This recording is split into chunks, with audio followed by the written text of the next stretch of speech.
Hey guys, Ramsey here. Welcome to another video. Today we have an Amouage full review, one of my favorite houses to do on the channel. Actually, there's only a handful left of Amouages that are still on the wait list for me to review, and this is one that has been a long time coming, and it actually shares some very important points in sort of my fragrance journey that I'll share with you along the way as we discuss this. So this is Amouage Lyric Man from 2008. The perfumer for Lyric Man is none other than Daniel Visentin. He has not done very much work, I can tell you that. But he did a couple things for Amouage that I absolutely love. This was a solo effort by Daniel Visentin, and he collaborated on Myths Man, which I have a full review on the channel if you'd like to check that out, with Dorothy Pio and Karine Vincent-Spener, two amazing perfumers. But this is sort of his best solo effort as far as I'm concerned. But he's only done like 8 or so fragrances according to Parfumo. So Lyric Man is probably one of my favorite rose-based scents of all time. It's turned into one of my favorite rose-based scents of all time. And it's funny because today it's actually snowing outside in Texas, believe it or not. And so you would think Ramsey's going to wear something thick and heavy and, you know, oriental and syrupy and all this stuff and rich. And nope, what do I go for? A soapy, clean rose fragrance. So I'm just the ultimate contrarian through and through. No matter what happens, I just cannot help myself. I have to go against the grain. But this has been a long time coming, and I'll tell you why. I had a mini. So Amouage used to do these little mini sets where they'd give you like a 5 or a 7.5 ml mini, and it looked like a shrunken version of this Amouage bottle. And I remember the very first time I smelled Lyric Man, I was like, no, no, and hell no. Whatever this is, it is not for me. A man should not smell like this. You know, it just smelled like rose to me back then at the time. I was like, this is like a rose Soliflor, right? And in fact, I hated it so much, I wore it probably 2 or 3 times, and I was like, nope, I can't do this. I gave the remaining amount that was left over to my mother, and she still has it on. I saw it last time I was there. I saw it on her little bureau. I just decided, no way, this is not for me. Now, back then, I was only wearing things like Aventus and Royal Oud and stuff like that, right? So as I have grown in my journey, it went from no, no, and hell no to I have to have a bottle of this because I love it so much. I kept thinking about it as time goes on, and that will happen, you know, in your journey, where I had to revisit it and then ultimately ended up finding a bottle. Now, this is one of the older bottles where the name is on the collar. I will tell you that. So I don't know about any reformulation or anything like that. But from the sample that I had to the bottle that I have, it's exactly the same. You know, it seems to be a fragrance that has lasted sort of unencumbered by reformulations or anything like that. So this is a poster child of why not to sell fragrances, is why I basically tell you that story, because as you evolve in this game, hobby, obsession, whatever you want to call it, you know, as you evolve, your taste will change 100%. Everyone's taste change over time. It's just a fact of sort of, you know, the fragrance game. The more you smell, the more your nose evolves, the more you learn, the more you sort of understand the different connections and what's out there, and the more your taste and what you like to smell also evolve as you age and all that good stuff, right? So something that you hate early on, like I did with Lyric Man, could later on turn into something that you love. Also, there could be some notes that are just hard for some people to swallow. In my example, it was rose. I did not like the rose in here at first. I thought it was way too feminine. Later on, as I got more and more experience with fragrances, I ended up, you know, coming around to the fact that a rose can be worn, and pretty much gave up on the whole idea of masculine versus feminine perfumery altogether. But when I initially tried this, I was like, no way, a man should not smell like this, right? On the other hand, you may try something, love it, buy a bottle, and then a couple years later your taste changed. Maybe you smell an amberwood in there. Maybe you don't like the composition as much. Maybe it smells a little bit cheaper to you a couple years down the road than it did when you first smelled it. And so your tastes are always evolving, and that's one of the reasons why I never sell my fragrances, because I always sort of have that, you know, what if in the back of my head. What if my taste changed and I want it back and then I sold it and it's gone? You know, that kind of thing. And also I like to use my fragrance library category as like a library, you know, like a fragrance catalog, if you will. And so having something where I can grab it and smell it, even if I haven't smelled it for a year or so, I like having it set up that way.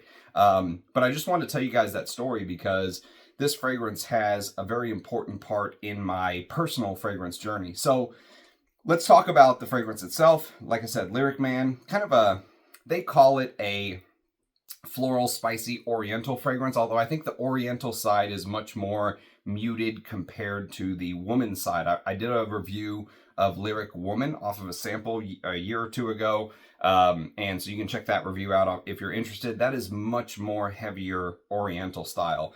What Amouage says about this on their website currently is they say that it is a fragrance that's evoking the somber sound of eternity.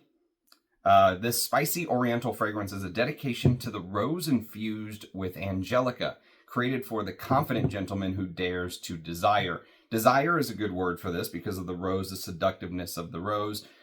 They mentioned angelica right there in the opening, and angelica is a big part of this fragrance.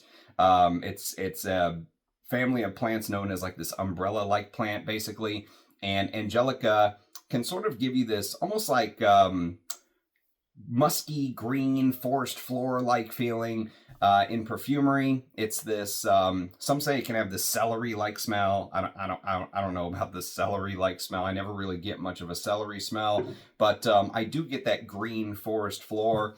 If you've ever smelled it in fragrances like Creed's Royal Oud, which I mentioned earlier, or something like Royal Oud, they both use angelica and galbanum, which we'll talk a little bit about here in a minute.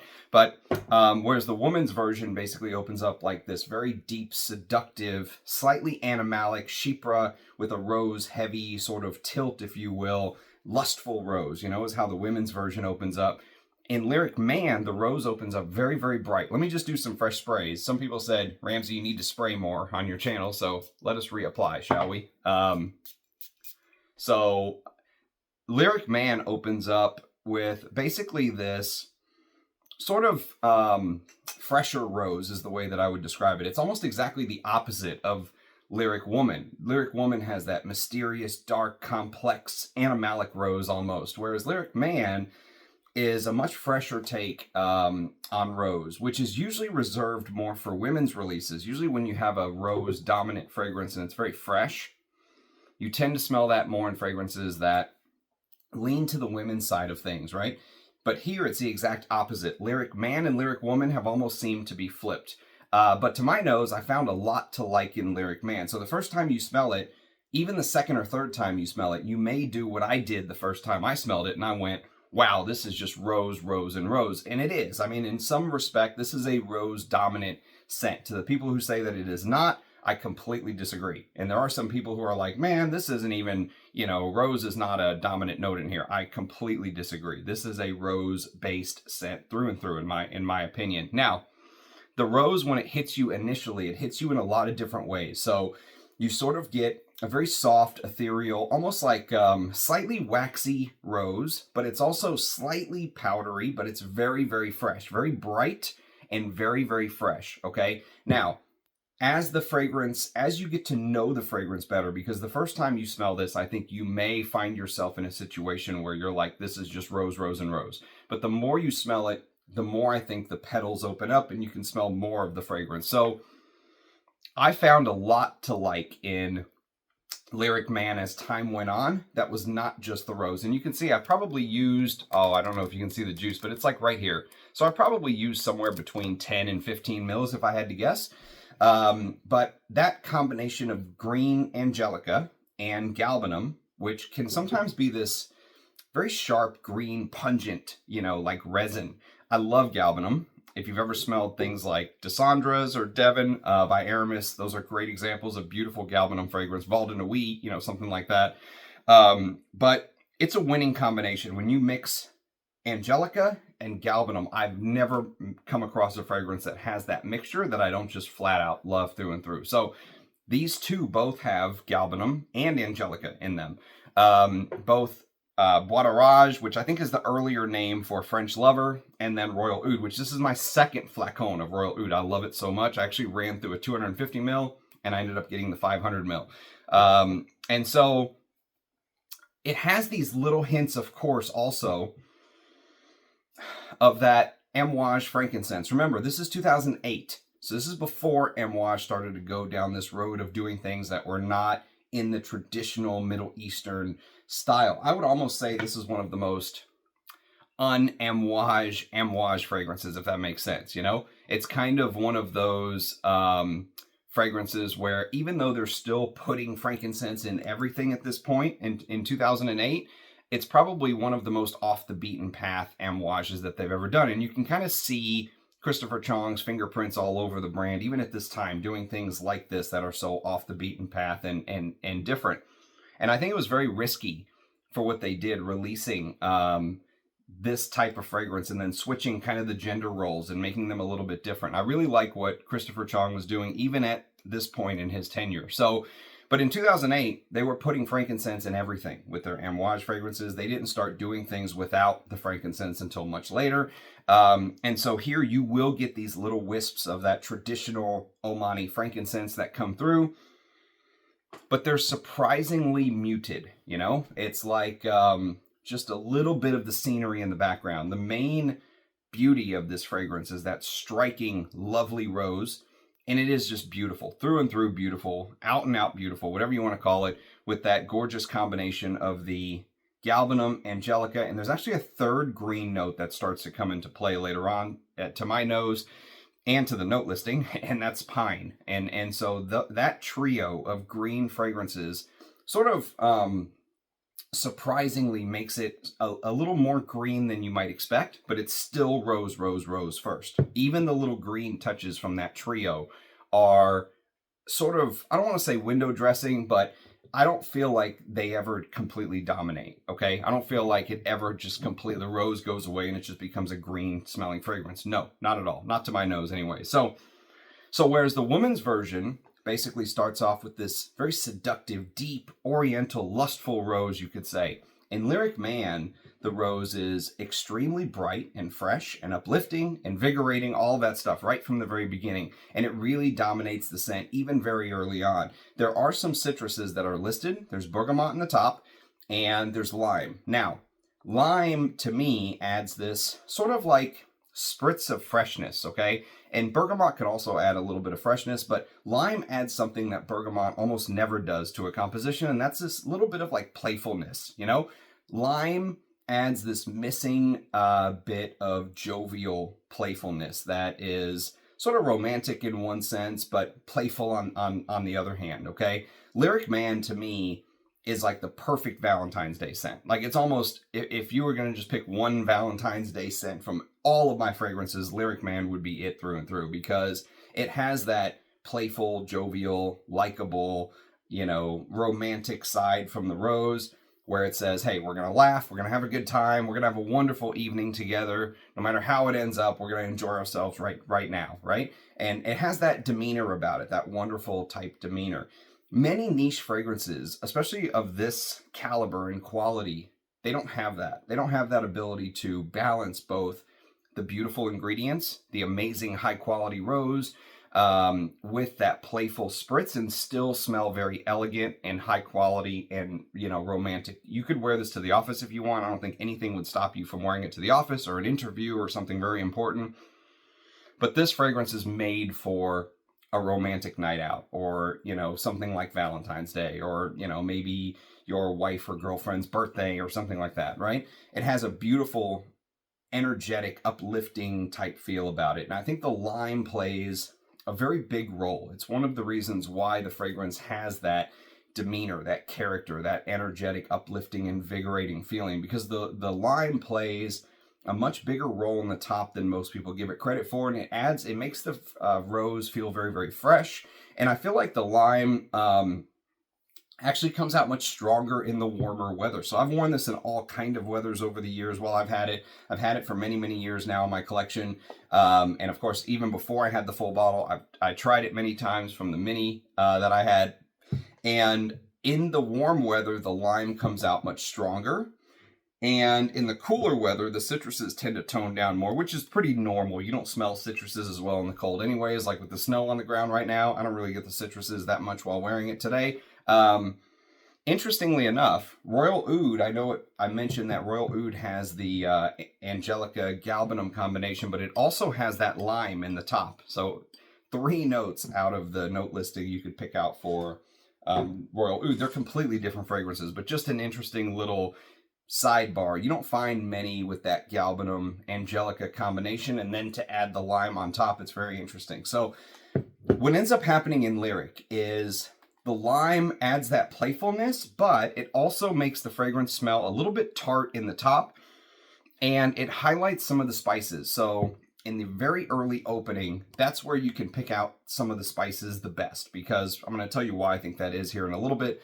But early on, you'll be able to pick up the nutmeg and some of these other things.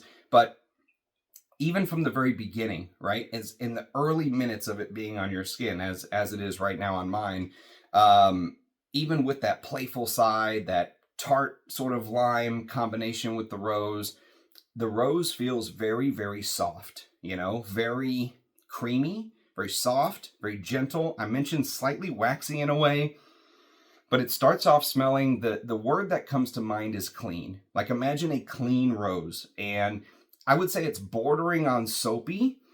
It turns soapier as the fragrance dries down. In the opening, I would not call it a soapy rose right from the very beginning, but I would call it a very soft, almost like dim rose, you know, like the lights are turned down a little bit. And yet, on the other hand, it still has that sort of uplifting freshness, if you will.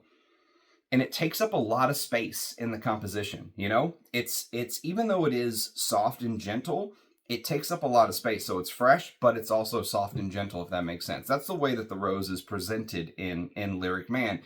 And I think it's one of the reasons why many men may struggle with this scent, especially the first time around. This may be one of those scents you have to circle back to, because the first time around, it's very, very easy to write this off. Very, very easy to write it off until you really start to get to know the details and how it breaks down. And if you're a rose lover especially, this will be easier for you to kind of wrap your head around than if you're someone who does not like rose.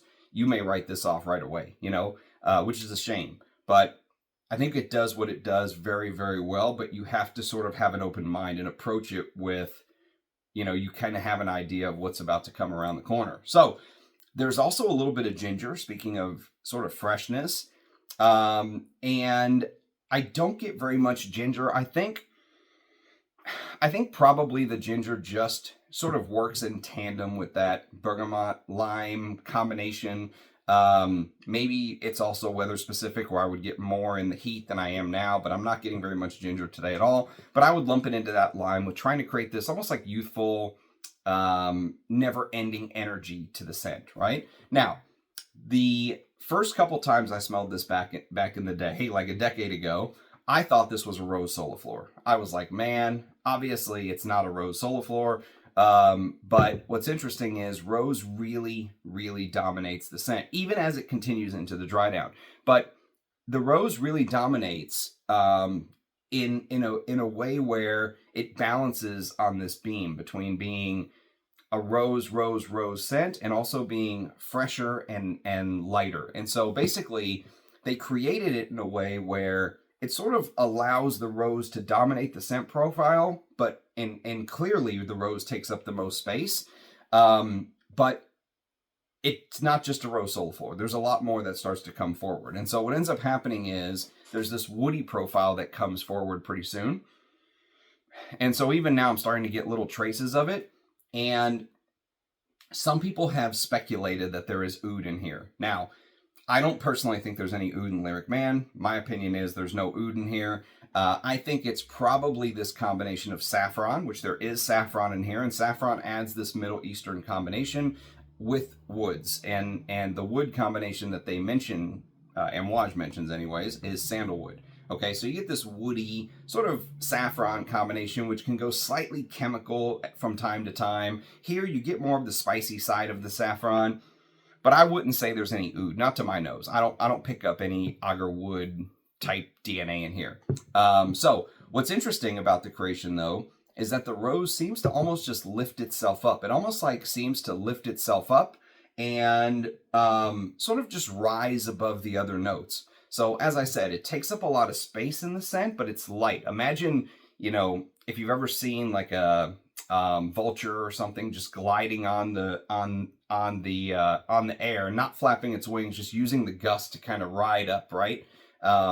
And if you've ever seen a bird just look like it takes the elevator up on that gust of wind, that's what the rose feels like in this scent, as it sort of feels like the rose is equipped with wings like an airplane, because it just sort of rises above some of the other scents. And even though it's not heavy, it feels like it's almost as light as maybe like the the bones of a bird, because they're hollow, right? And so it's easy for the bird to just sort of go up on that gust like an elevator. And so here the rose also feels like it's flying above some of the other notes.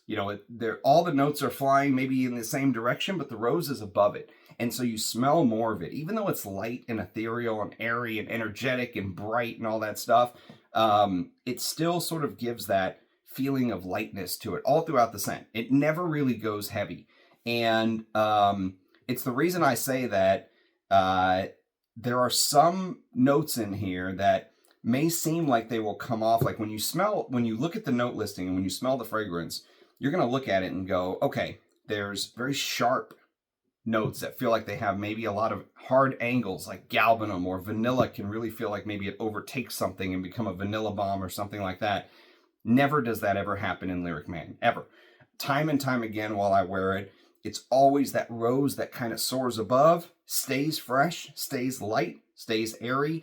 You still get some of these other notes underneath, but that's the reason why I say that the fragrance wears like it has a huge amount of lift, and it is that uplifting feeling that the fresh rose gives you, and the fragrance just feels like it has a huge amount of lift, but the rose somehow stays faint and soft and light, right? So if you can imagine a rose being both very bright feeling, like bright as in like a luminous feeling, but also much dimmer than you may expect from a rose dominant scent. You would expect a rose dominant scent to be, this huge explosion of heavy, heavy rose. And yet here somehow they managed to walk that line of clean, bordering on soapy rose, and it never gets heavy. The rose never feels like it starts to get heavy like a weight. It always feels light, like you can just rise up the elevator to the next floor. And it's somehow they were able to sort of singularly focus on this being a rose scent. Now, to me, it's a no-brainer that this is a rose scent. Some people will argue that, but I say this is a rose scent through and through. But they were able to focus on it being a rose scent without seeming to be boring or mundane, or, you smell this and go, it's just a rose soulful. Now, the first time I smelled it, I absolutely thought that. I have since changed my tune on this scent. And it manages to go to that clean, soapy side of the equation. And in fact, as the fragrance dries down and really the wings on the rose kind of start to lose their lift a little bit. So we're talking 5+ hours in. I think the fragrance is very, very linear. So when you first spray it, you will get a little bit of you'll get more of the lime, more of the bergamot. That burns off a little bit as time goes on. You will get more of the spices in the opening as well. But I would say after the first 10 to 15 minutes to the 5-hour mark, give or take, it is extremely linear, okay? And then as time goes on from there, from that 5+ hour mark, that's where it almost feels like sort of some of that lift from the rose begins to lose itself a little bit. You start to go into that descent mode. And as you're going into the descent mode, depending on the wear, it could be 4 hours, 5 hours, 6 hours, somewhere into the later dry down. That's where some of these other notes to me feel like they're really allowed to sort of enter their positions, because that combination of green notes, which early on, as I said, you would think when you smell it, galbanum, the resins, everything's going to be sharp and triangular and pointy, and nothing in here is. Everything is smooth. Imagine the air just going over, the bird's wings or the airplane profile, right? And so the green notes very slowly into the later dry down are allowed to give you this image of a rose in maybe like a very fresh, green, grassy, meadow type feeling, right? So the pine, there is some pine in here. I don't want you to think pine like Polo Green 1978 or anything like that. The pine adds to that sort of grassy, green, foresty meadow. And I mentioned the Angelica giving a little bit of that forest floor. Imagine like a musky forest floor. Maybe just ever so slightly rooty, nowhere near as rooty as something like French Lover or Bois d'Orage, but just a little bit of that muskiness mixing in, and the musk starts to get cleaner as you go deeper into the dry down. So you start to get these cleaner type musks. It never smells sour. It never smells musty, fusty, musty. But imagine like a fresh, green, grassy meadow smelling blended with that rose, that beautiful sort of fresh rose, you know, bordering on soapy rose. And that's basically the fragrance. As it dries down, it becomes soapier. So it literally smells as if everything has been scrubbed and washed and cleaned. And if you can just sort of imagine in your mind this pristine meadow, you know, the birds singing, and the flowers in full bloom and all that stuff. And if you can just imagine, if you've ever seen one of those Mr. Clean Magic Eraser, you know, commercials, or a commercial for, you know, one of the floor cleaners or something where they clean everything so spick and span perfect, and they put that fake little sparkle image from, you know, a computer generated thing when they look at the job that they did, and it's like ding, you know, that sparkle of everything just being scrubbed. Just combine those two images of the meadow, the birds chirping, the little bit of maybe even green grassiness with a slight hit of that pine, and pretty soon some of the woody elements start to come in, the sandalwood amouage list that I mentioned earlier, and that woody, spicy rose combination. And just imagine it with that little like clean logo, that ding, come through, and combine that with the rose. And that's basically the way that I experience Lyric Man. Compared to Lyric Woman, even though the spices sort of hit you a little bit in the beginning and you pick some of them up later into the dry down, I would say that it's a very muted. Everything in here feels, you know, like they were very concerned that it was going to overtake. They didn't want the nutmeg. They didn't want any of these other spices to sort of overtake some of these other notes that we discussed, especially the rose. And so it's a fragrance that lasts a very long time, but it's probably one of the freshest fragrances from Amouage that you will ever smell. I mean, there are a handful of Amouages that I consider fragrances that go perfect in the warm weather. Many Amouages people like to wear in the cold, Interlude Man and stuff like that. But there are a handful of Amouages that are just perfect for the heat. This is one such fragrance for me, along with something like CL Man, which I will review very soon, and Beloved Man, which I have reviewed on the channel. Those type of Amouages, Lyric Man falls into that. It's not one of the big, heavy Oriental. If you go to the website, as I said, they call it a Oriental, a floral Oriental. I don't know if I necessarily agree with that. The note listing agrees with it, but the way it approaches my nose, I disagree with it. I don't agree with this being bunched into the heavier Oriental categories. That's why I made a point to mention being a contrarian, wearing this on a day where there's snow on the ground in Texas, and I'm wearing a fresh soapy rose, because it wears much more like that fresh soapy rose. The other thing is, speaking of freshness, one of the very important points that I forgot to mention is that there is an orange blossom note in here. Now, I don't get orange blossom, but orange blossom historically has been a note that will make fragrances feel like they have that uplifting, fresher, floral, soapier side of things. And I did a couple videos on the channel. This is not a top 10 orange blossom. You can check it out. We talk about some of the differences between, you know, orange blossom and a couple other notes that are very, very close. But orange blossom is listed as a note, although I don't get an orange blossom. Like I reviewed Les Indemodables Oranger Sirocco on the channel last year in 2024. You can go check that out if you're really into orange blossom. You don't get like an orange, out and out orange blossom smell, but I think part of the reason you are getting that soapiness is because of the combination of the fresher musks and the orange blossom, is my guess. So if you can merge all of these different things that I was mentioning together in your mind, and you can't forget that little wispy incense, because of course it is an amouage, so it's got that little bit of wispy incense, you know? And just imagine the rose being right in front, dead center of this meadow. The rose is the centerpiece, and out of that rose is the tiniest little bit of wispy incense. That is the image of Lyric Man for me. And if you can put all those parts together, the gentle, the sensual, romantic rose, the spices, which are not prominent but play a very important role. The nutmeg sort of keeps the rose from turning into Icarus and flying into the sun, you know, keeps it in its little altitude level, and everything that comes together. And if you can bunch it all up, put a bow on it, and put everything I was trying to describe together, that is basically Lyric Man to me. Now, as I said, if you pay close attention, you can pick out some of the spices in the top, and you can pick them out later on as that rose sort of slowly starts to trail off.